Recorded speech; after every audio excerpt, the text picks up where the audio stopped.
Hello, and as part of this current paving project I'm doing, I've got this manhole cover to do. I've got to raise up these bricks, and of course I've got some engineering bricks here all ready to go.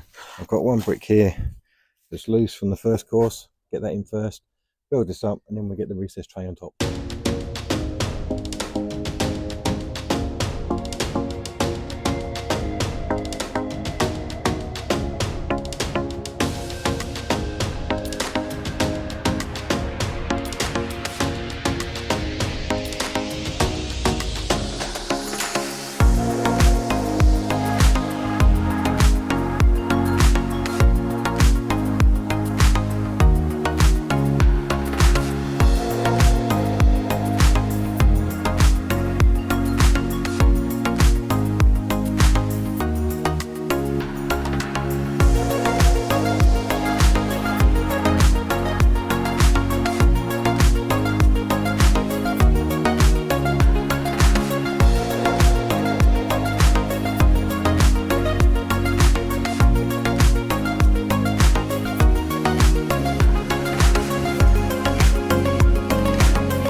Okay, so that's all done.